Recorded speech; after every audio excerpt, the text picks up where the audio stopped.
Lepo pozdravljene, spoštovane gledalke in gledalci portala domovina.je. V tokratnem odmevu tedna Marijin praznik, praznik Marijinega vnebovzetja, verska svoboda in javni prostor, vojaški tabor, helikopterji, dan spomina na žrtve avtoritarnih režimov in tudi vojne razmere v svetu.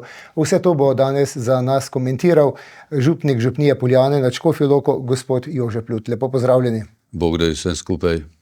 Preden greva midva na Marijin praznik, mogoče pogledava k svetemu letu. Dobra polovica svetega leta je za nami. Kako bi ga ocenili? Sami ste že bili v Rimu. Ja, bi povedal, kako se zdi, oziroma udeležba romarjev v Rimu, pa tudi po drugih cerkvah potrjuje, kako so v bistvu taka sveta leta in milosti, ki jih Bog po cerkvi deli, zelo potrebna in ljudje hrepenijo po njih. Tudi se sam spomnim prejšnjih svetih let in bil sem, mislim, še vedno tudi misijonar usmiljenja, kakšne milosti v bistvu Bog deli po cerkvi, prav zaradi tega, ker ima papež to pristojnost, da določene stvari podeli. Ali se spomnimo, je Jezus Petru rekel, dal ti bom ključe nebeškega kraljestva. Karkoli bo zavezal na zemlji, bo zavezano v nebesih, karkoli boš razvezal na zemlji, bo razvezano v nebesih. In to pooblastilo, to moč imajo vsi Petrovi nasledniki papeži in to velikokrat pride najbolj na tak množičen način do izraza prav v svetih letih, ko dejansko lahko, če rečem tako po domače, z malim trudom, seveda verovati moramo, lahko prejmemo obilje milosti tako zase, recimo tudi konkretno odpustke, kakor za tiste, ki so že odšli iz tega sveta in mnogi to izkoristijo. Hvala Bogu. In sedaj greva midva k prazniku Marijinega vnebovzetja. Gre za pomemben praznik v katoliški cerkvi in nekako ne gre pri tem spregledati voščil predsednice države Nataše Pirc Musar, pa tudi predsednice Državnega zbora Urške Klakočar Zupančič ob prazniku Marijinega vnebovzetja. Gre za iskreno dobrikanje kristjanom ali prej za nabiranje političnih točk? No, če kratko komentiram zadnji del vašega vprašanja, bi rekel takole. V principu se mi zdi zelo pomembno, da gledamo na voščila kot na nekaj pozitivnega, iskrenega. In se mi zdi prav, da predsednica države, predsednica parlamenta, pa moral bi tako po neki notranji inerciji tudi predsednik vlade, biti pozoren tudi na verska prepričanja svojih državljanov. Še vedno večinsko verni smo v Sloveniji, torej kristjani, in je prav, v bistvu pričakujemo, da predstavniki naših najvišjih državnih institucij na nek način voščijo, pa tudi če samo skromno, za naše največje praznike, kot so Božič, Velika noč, Veliki šmaren, morda tudi vsi sveti, ki so tudi za nas pomemben praznik in imajo tako lepo povezavo, tudi s praznikom Marijinega vnebovzetja, čeprav praznik vseh svetih je vezan na državni praznik dneva spomina na mrtve, in potem malo težje voščijo to zgodbo, no pa še z praznikom reformacije. Nam, ki imamo vero, ki v bistvu slovimo na prazniku vseh svetih, življenje, večno življenje. Seveda pa praznik Marijinega vnebovzetja je čudovit praznik, to je ena taka korona potrditve božjih obljub in odrešenske zgodbe. Tako kot pravijo že prvi cerkveni očetje, in to je na nek način nadaljevanje temeljev naše vere.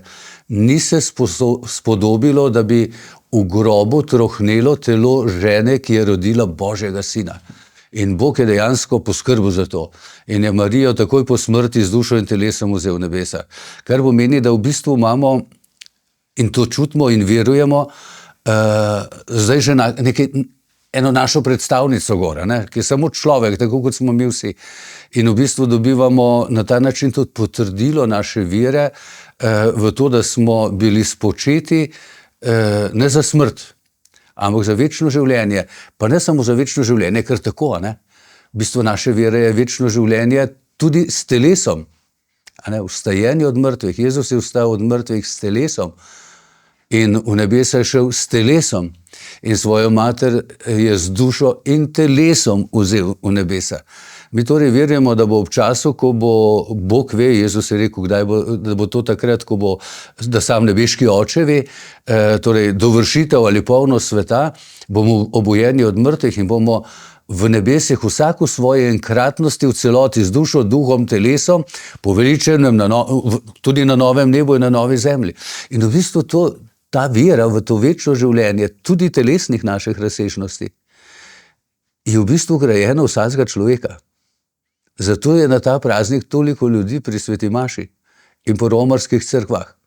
In se spomnim, kako je bilo, mislim, da predlanskem, ko sem bil na naši podružnici, imamo eno krasno podružnico na 1000 metrih Marijinega vnebovzetja na Malenskem vrhu, na gori rečemo, ali pa Polanski sveti gori, je vsako leto tam med 1500-2000 ljudmi in popoldne sem bil takrat tudi kot vsako leto in je prišlo veliko ljudi gor, neznanih, pa se v kratkih hlačah sem bil popoldne, pa se pogovarjam z enim starejšim gospodom in gospo, pa rečeta, ja, midva pa malo greva takole za praznik na kakšno Marijino cerkev, pa ugotovite, da sem je župnik in se malo začnete opravičevati na nek način, pa rečete, veste, se midva nisva verna, naši starši, pa stari starši, no, bolj stari starši so pa bili, ampak midva pa na veš maram, pa morava iti v eno Marijino cerkev, ne?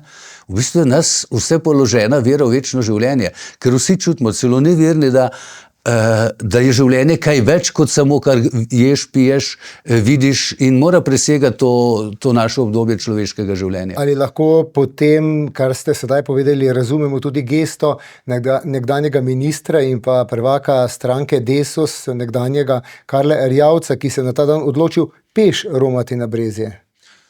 No, morda tudi, zakaj ne bi tudi na tako zgodbo kdo pogledal tudi v novinarskih krogih z pozitivnega zornega kota. Ali pa marketinške zadeve. Sam bi lahko, če bi analiziral, bi rekel, lahko je tudi tako, lahko je pa tudi tako. Gospod Karel ima tako dolgo zgodovino, politično in tako, tudi recimo poznamo njegovo zgodovino njegovega rodu, ki je bilo zelo zaznamovano z verskim življenjem. In mislim, da je prav, da se, če rečem tako po domače, da se človek začne vračati svojim koreninam in koreninam vere svojih prednikov in morda je tudi gospod Karel Erjavec šel prav s tem namenom na Brezje. Volitve niso še tako blizu, tako da recimo si dopuščamo to možnost. Se v Sloveniji vse verske skupnosti obravnava enako, piše v časopisu Domovina Tina Bertoncelj in nadaljuje. O tem se te dni sprašujejo nekateri verniki, ki so na praznik Marijinega vnebovzetja doživeli neprijetno izkušnjo. Zakaj Slovenske železnice na praznični dan niso dodale vagonov in zakaj v Ljubljani niso našli primernejše rešitve od pisanja kazni vernikom, ki so bili pri maši. Torej, kako komentirate to, gospod Jože Plut, da so verniki na praznik morali plačevati parkirnino med mašo in ali to resnično kaže na neenako obravnavo verskih skupnosti v Sloveniji? No, sam bi si želel, da bi naša država, pa tudi konec koncev vse državna podjetja, razumela, da za določene, se to čutimo v glavnem, da razumejo, da za določene verske praznike je večji pretok ljudi na določena romarska kraja, za vse svete na pokopališča, in morda bi te naše podjetja tudi naredila kaj več na tem področju, in seveda tudi razne službe, ki skrbijo za red in varnost v prometu, tudi mestno redarstvo, da bi ali pa župani, da bi takrat dovolili okrog romarskih cerkva, organizirali malo redarstva, zato da bi promet lepše tekel, da bi se lepše parkiralo, da bi ljudje hitreje prišli, dobili parkirišče, odšli potem, da ne bi bilo raznih kaosov. Drugače pa morda bom povedal eno drugačno stališče, če rečem strokovno, ta stoječi promet je vedno problem, in ljudje tudi sami, ko gledamo, kako parkiramo, velikokrat parkiramo na razne konce in s tem oviramo promet, pešce, kolesarje, pustimo kolesarje, ki so posebna zgodba, ko imaš občutek včasih, da če kdo ne upošteva cestno-prometnih predpisov, so ravno kolesarji, takoj za njimi pa ima človek občutek, da so motoristi, ampak se mi zdi, da v takih praznikih bi bilo dobro, da bi država poskrbela, da bi bilo okrog takih romarskih središč, okrog cerkva malo več parkirnih mest. Drugače sem pa zelo za to, da se držimo tega in da parkiramo na parkirna mesta okrog cerkva, povsod, ker za to so, in da ne parkiram vedno na takem mestu, da bom hitro pobegnil in s tem onemogočim velikokrat, da še drugi ljudje pridejo do parkirnega mesta. Drugače pa, če bi ljudje okrog cerkva dobili kazen za nepravilno parkiranje samo zaradi tega, ker je nekdo ukazal ali odredil, da se to zgodi na praznik, samo okrog cerkve, in da se kaj takega ne dogaja pri drugih skupnostih, seveda gre pa lahko za diskriminacijo. Jaz upam, da ni kdo tega ukazal ali da kdo ni šel v lastni moči, kdo od uslužbencev pa rekel, ne vem, je bil jezen na kakšnega župnika, izmišljam si, ali pa na kaj, in je šel točno za eni cerkvi in je tam napisal listke z globo za napačno parkiranje. Drugače pa res je treba se držati, v bistvu, ker to omogoča na nek način varnost. Mene zelo pogreje, ko vidim kakšen dober avtomobil na parkirišču za invalide, recimo, če sem banalen, ko veš, da glede na stanje avtomobila bi si lahko privoščil plačljivo parkirišče, pa raje parkira na invalide, pa nima nobenega oznake za invalida, torej ni invalid, tako da te stvari je treba v principu spoštovati. Pač pa pogrešam nekaj, recimo, to, kar sem že začel, da bi okrog svetišč bilo več prostora za parkiranje, da bi naša država in konec koncev naše občine bile toliko modre, da bi uredile možnost parkiranja. Tudi recimo problem parkiranja v Ljubljani, ki se vleče, recimo Stolnica, Frančiškani, Sveta Trojica, ima tam parkirno hišo, ampak Stolnica in Marino Znamenje nimata parkirišč, morajo ljudje iskati druge parkirišča in to daleč, da pridejo k maši. Do korone je bila vsaj ljubljanska tržnica v sobotah popoldne, po nedeljah prosta za parkiranje, tako za obiskovalce starega dela Ljubljane, kakor za tiste, ki so prišli k maši. Zdaj pa tega ni več in ljudje dejansko imajo težave, če pridejo z avtomobilom, nimajo kje parkirati. Temu pa bi lahko šle naproti Slovenske železnice na praznik Marijinega vnebovzetja, pa niso šle. Tudi s tem se strinjam, zato sem že na začetku omenil, da bi človek pričakoval, da bi na določenih relacijah in seveda bi tudi ta železnice lahko naredile reklamo. Pojdite železnico, bomo imeli dodatne vagone, celo 2 vlaka bosta, dopoldne, 2 bosta popoldne vozila nazaj in seveda bi bilo to, če gledamo z čist ekonomskega vidika, seveda tudi dohodek za Slovenske železnice, ker menda so kar naprej v nekih krizah. Greva sedaj midva k tisti vaši temi, pa nekako je povezana z katoliško. Gre za tabor katoliške mladine, vojaški tabor, kot so ga poimenovali. Večina slovenskih medijev je to ocenila kot zelo sporno.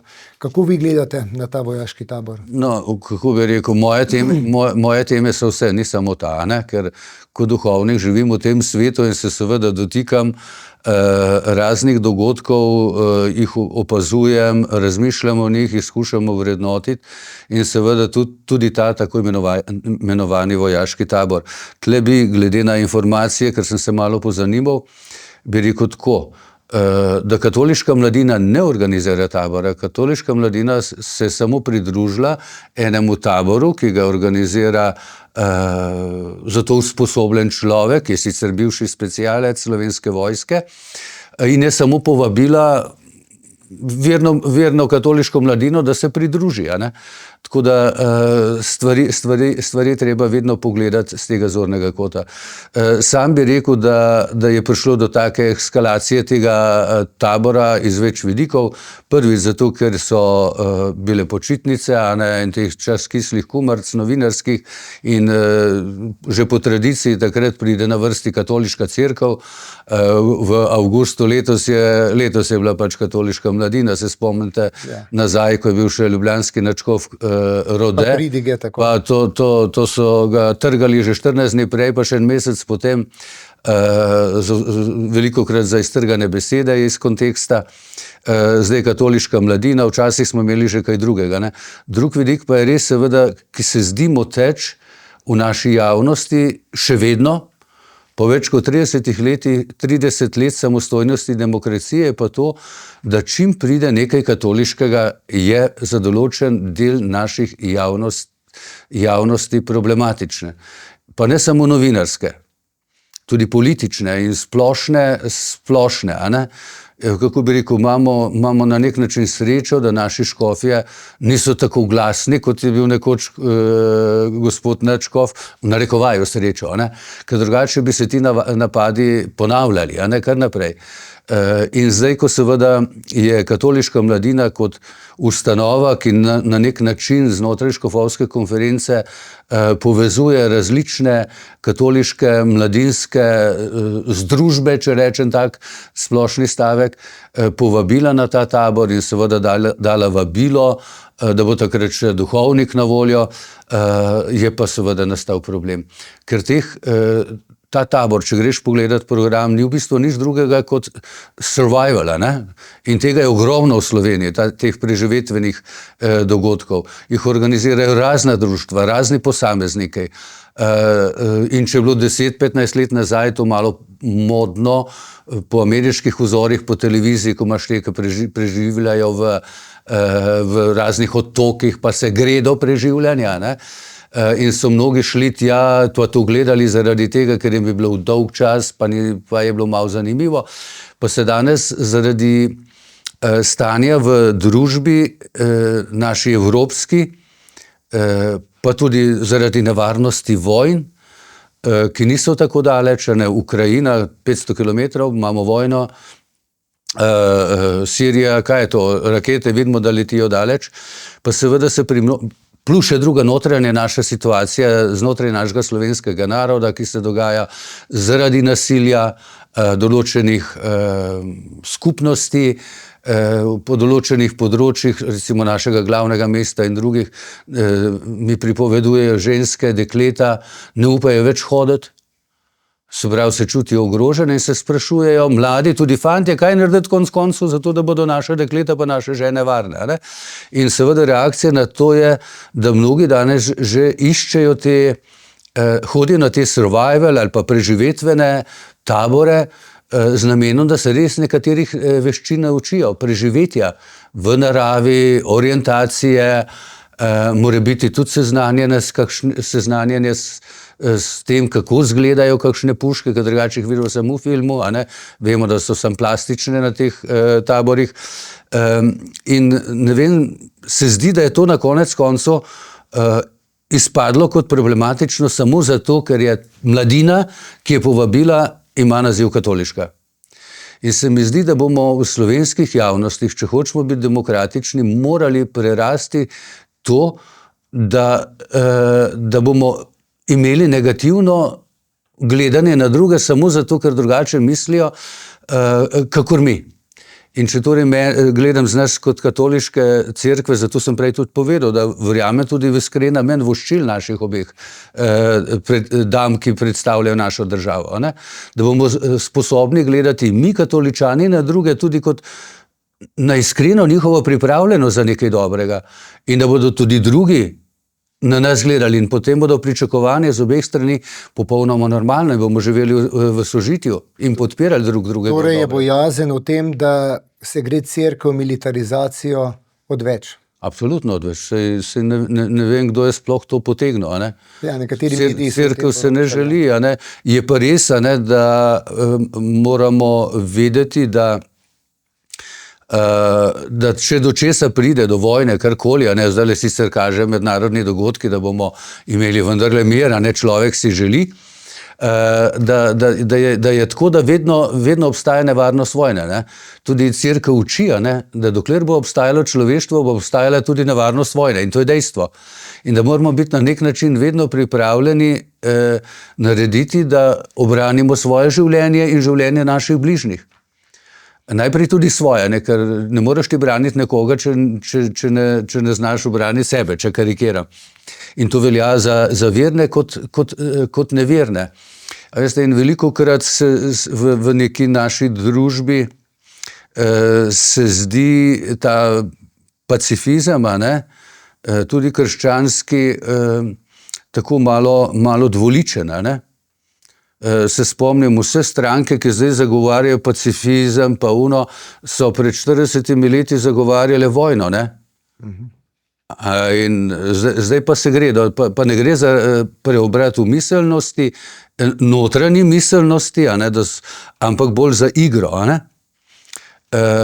In seveda je krščanstvo v temelju na nek način nenasilna vera, ne? Ampak uči pa seveda, da moramo imeti tudi radi bližnje in sebe, in posledično, ko gledamo zgodovino cerkve, vidimo, kako je bilo sprejeta drža, da kristjani v neki družbi ne moremo živeti samo njeno blaginjo, ampak moramo za blaginjo države tudi skrbeti in potem tudi državo braniti, če je treba, ne?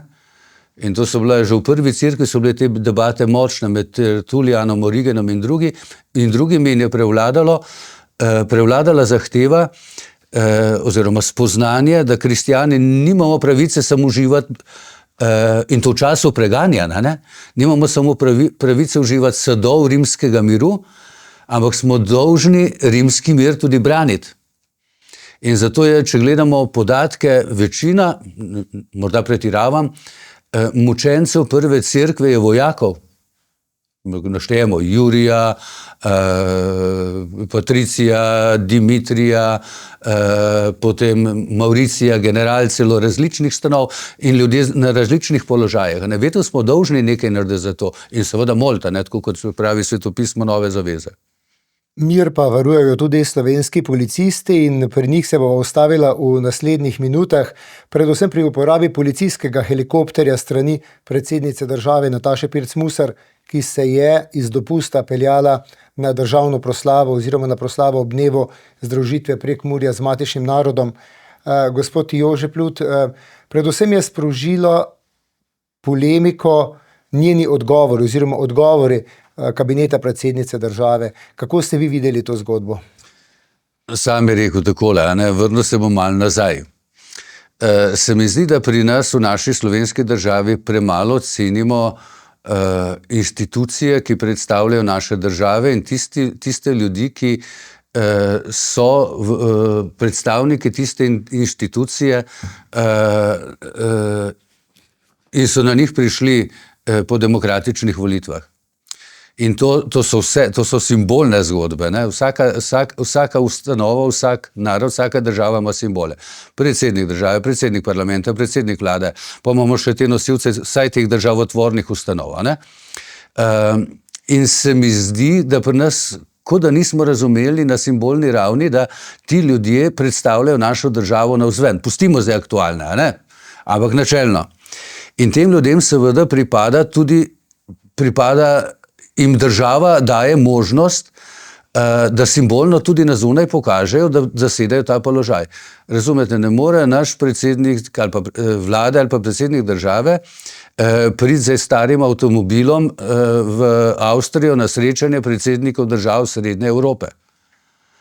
Gor se pride z varovanjem, gor se pride z avtom, gor se pride s helikopterjem, tako delajo države. In ti simboli seveda,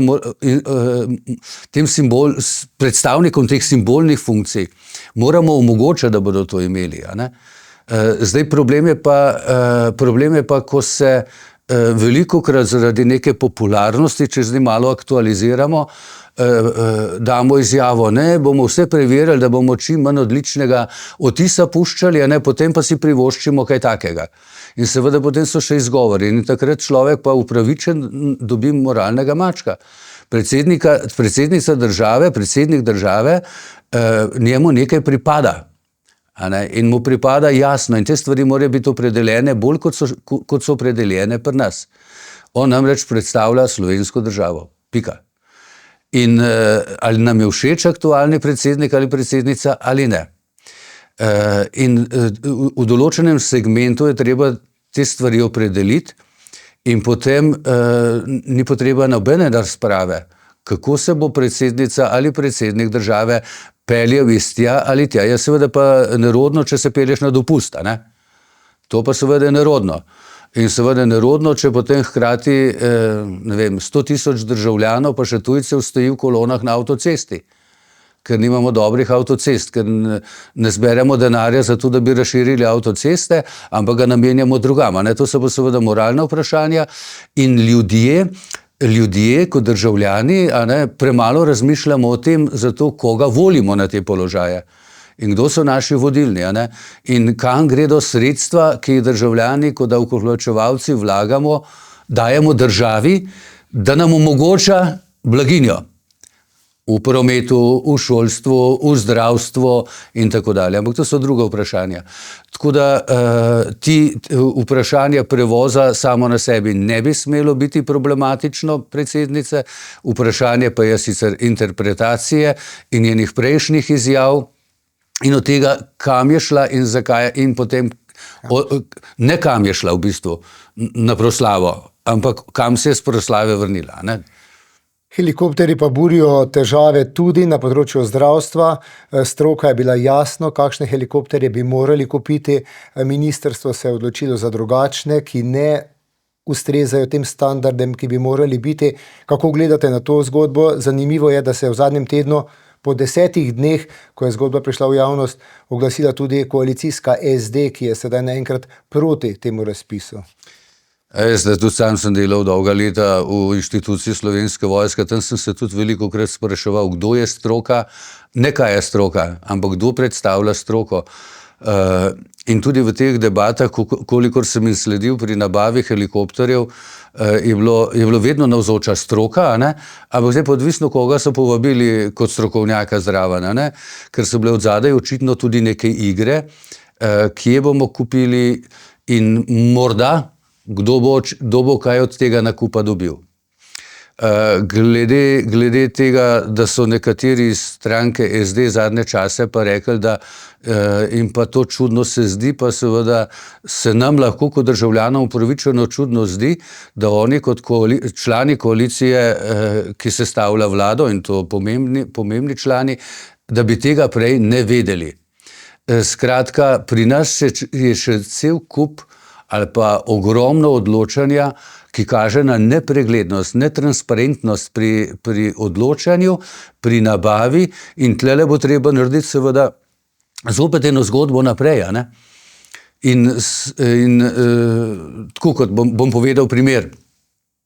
Se spomnim v enem kraju, ko sem bil poznan, pa jaz in drugi so me poznali, torej smo na nek način bili v enem takem vzajemnem odnosu, so gasilci kupovali novo gasilsko vozilo. In seveda prejšnje gasilsko vozilo je bilo eno s cisterno namreč. To je bil tam stari tam, ki je imel pač pogon samo na zadnji 2 kolesi, rezervoar za vodo je bil majhen. In potem so se odločili, da bodo kupili novega, ne je bila z vso opremo, kar je prav, ker čas gre naprej in je bila debata ali 4x4 ali bo sam na zadnji pogon. Ker razlika v ceni je že pri osebnem avtu relativno dobra, pri takem velikem pa toliko bolj. In so prišli mene vprašati gasilci, kaj jaz mislim, sem bil v vojski takrat. Sem rekel 4x4. So rekli, pa bi vi upal povedati to. Sem rekel, upam, in sem potem enkrat tam marševal in sem tudi povedal. Sem rekel, zdaj to govorim, če hočete, tudi kot strokovnjak, predvsem pa morate vedeti, da avto, ki je 4x4, bo po teh hribih s cisterno bistveno lažje prišel in v snegu, in v suši, in v vodi, kakor nekdo, ki ima samo pogon na 2. In zdaj, ko torej razmišljamo o tem, kaj nabaviti, kupimo dobro. In podobno bi morala tudi država narediti. Ne pa se iti. Je pa res, da občutje tega, kako se nepregledno kupuje za naše javne službe, od zdravstva do tega, je pa ves čas navzoče. Ves čas navzoče.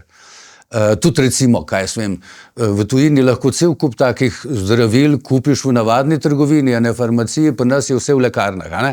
Skratka, so ti monopoli in od zadaj še mnogokrat strici iz ozadja, ki vlečejo, tako se zdi, pa najbrž ta moja trditev ni samo temelječa na tem, da se zdi, ampak dejansko tako funkcionira, so pa ljudje, ki vlečejo niti in imajo od tega koristi, a ne. Zakaj? Zato, ker se ne gleda na skupno dobro. Ampak se gleda na tudi nonsens, recimo. Pri nas, če greš k zasebnemu zdravniku, moraš plačati sam.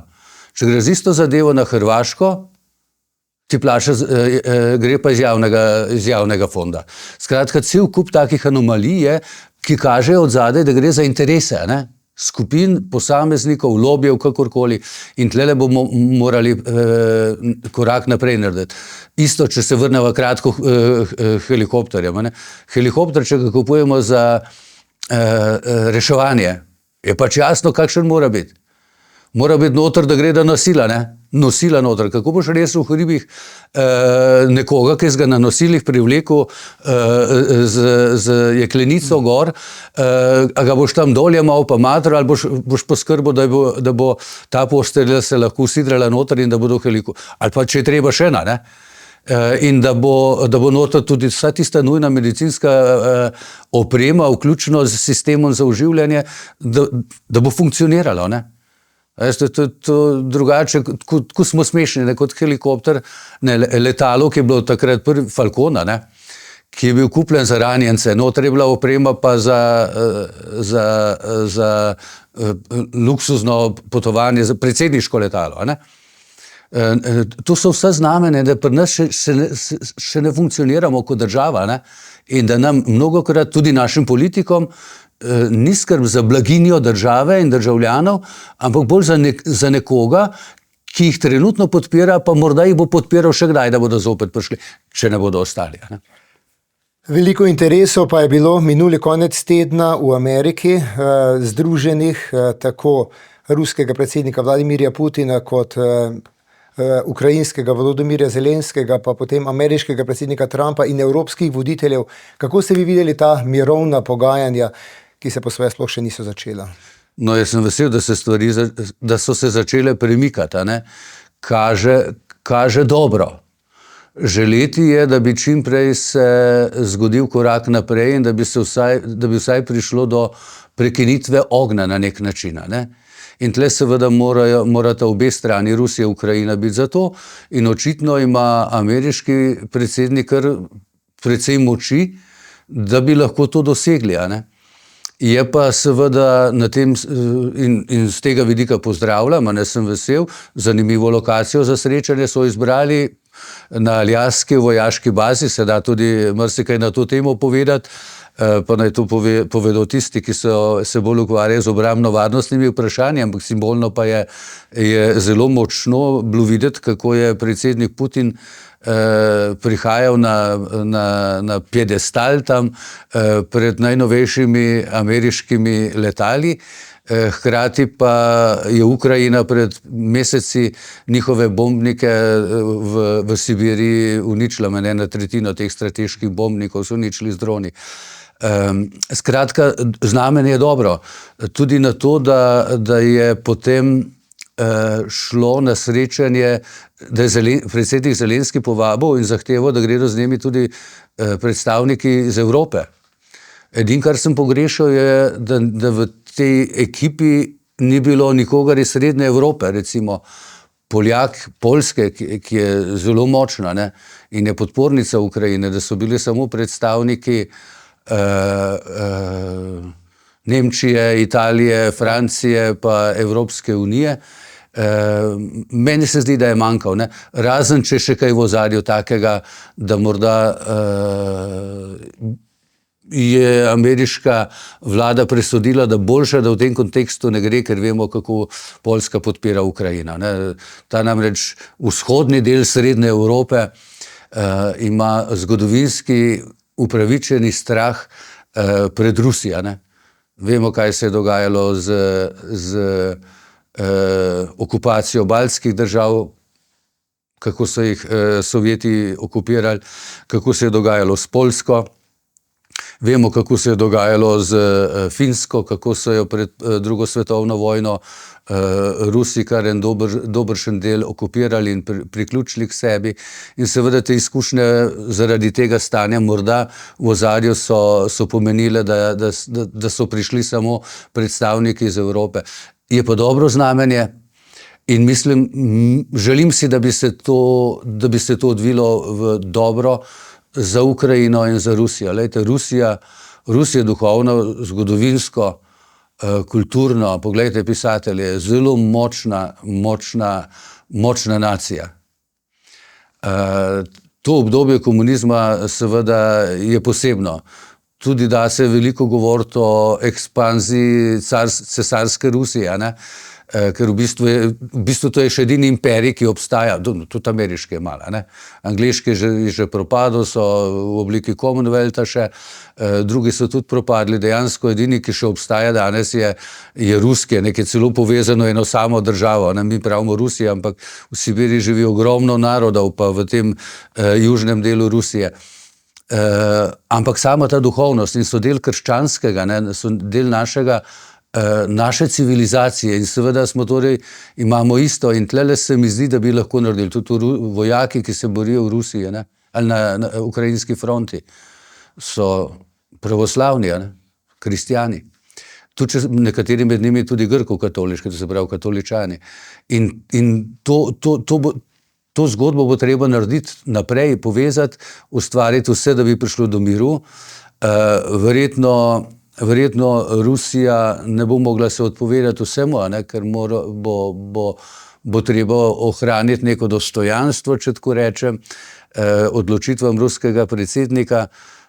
Je pa fajn, da vsaj Ukrajina je samostojna, demokratična in da bodo vse tisto, kar se bo odločilo, potem dejansko potrjevali na referendumu. Vemo, da v Ukrajini piše v ustavi, da vstop v Evropsko unijo, vstop v NATO. Zdaj je bilo jasno nakazano, vstopa v NATO ne bo, zato Ukrajina zahteva pa varstvo in pri obrambi strani in NATO in posebej Združenih držav Amerike, kar pomeni, da bo, ko se bodo te stvari odvijale, bo še teklo, ne? Ker bodo Ukrajinci morali zgodbo potrditi na referendumih. Ne?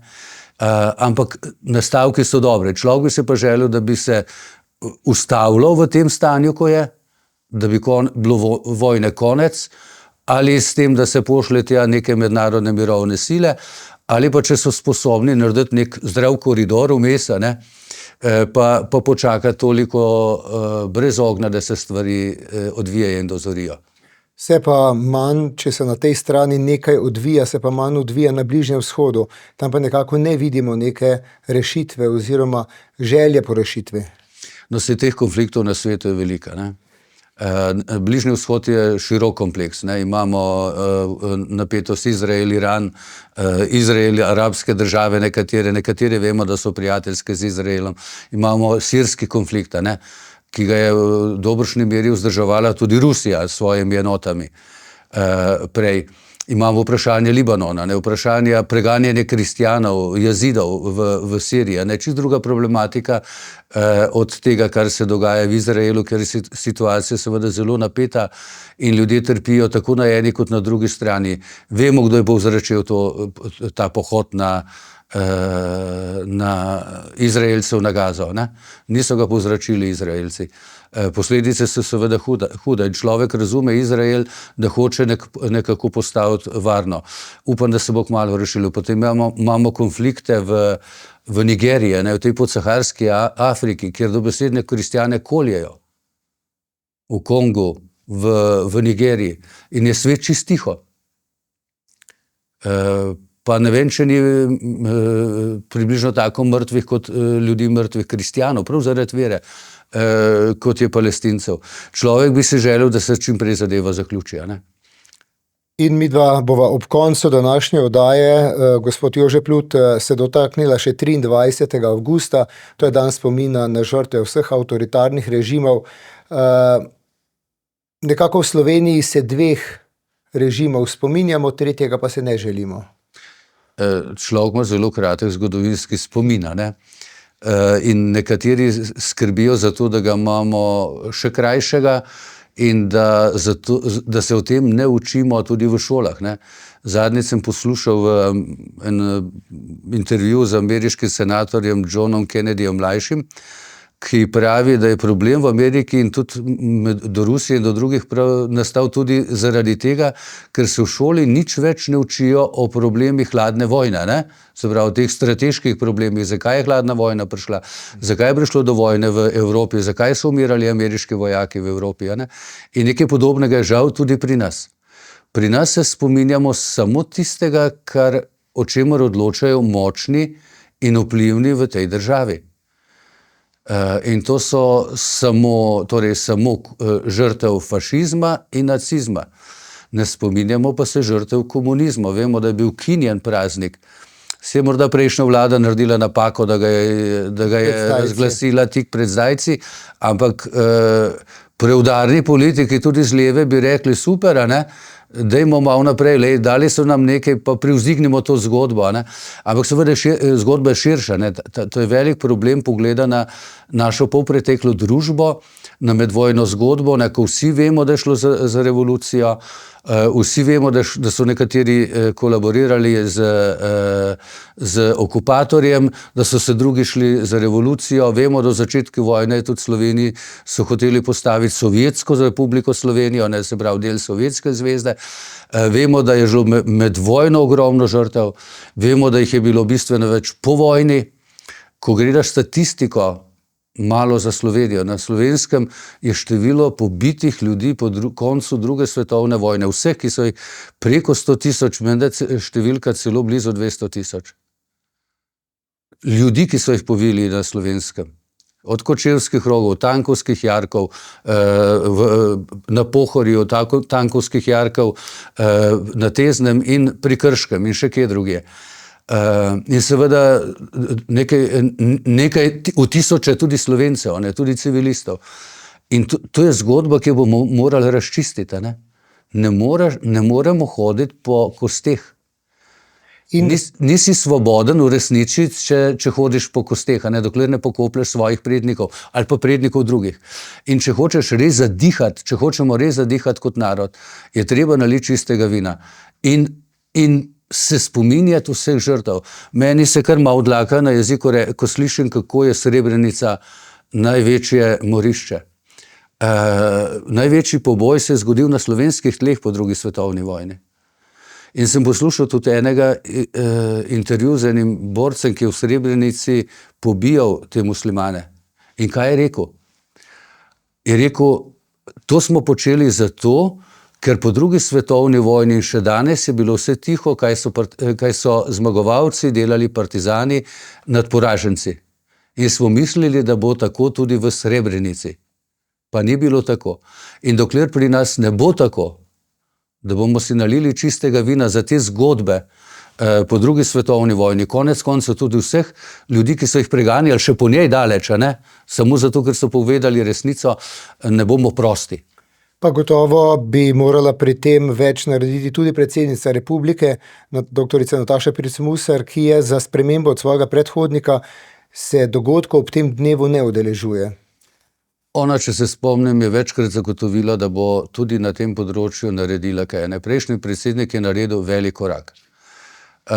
In želim si, da bo na tem področju tudi naredila. Letos, ko je bilo ko je bilo 80-letnica konca druge svetovne vojne, bi jo človek pričakoval simbolno točno v Kočevskem rogu.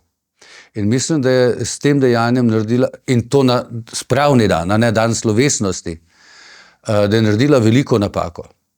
In kolikor si po eni strani očitno vsaj verbalno prizadeva, upam, da bo res naredila s svojim vplivom, pri nas vemo, da predsednik nima tako močnega vpliva, je simbolno, ampak da bo naredila, si poznamo te neke mreže, ki so povezane, tudi to, da se bo ljudi iz vrečk, iz plastičnih škatel, ki so pokopani, ki so zaenkrat deložirani dobesedno v provizorični kostnici v Lipici pri Škofji Loki dejansko pokopalo tam, kjer sodijo. Pa ne samo tiste, da bodo tudi druge žrtve pokopane.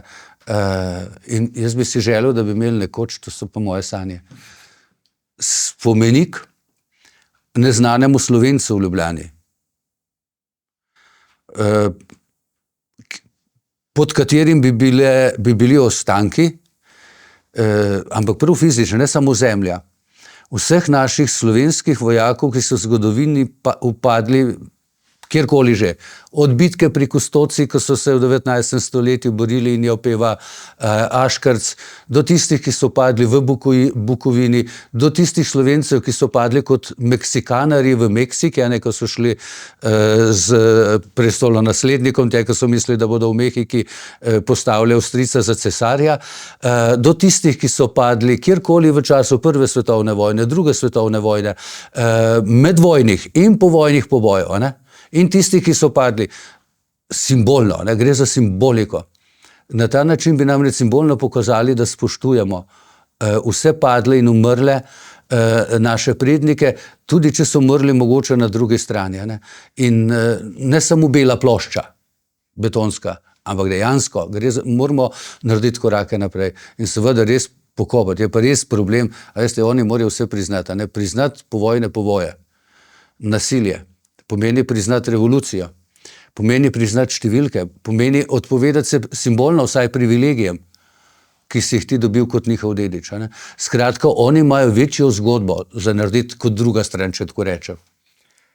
Pa upamo, da bodo te sanje kdaj postale tudi resničnost. Gospod Jože Plut, iskrena hvala za obisk v našem studiu. Mi sanjamo resnične sanje. Vse dobro. To je bilo vse v današnjem Odmevu tedna. Vabimo vas, da se naročite na naše spletne izdaje, pa tudi na naš tednik Domovina in tako podprete neodvisno novinarstvo. Želimo se dobro.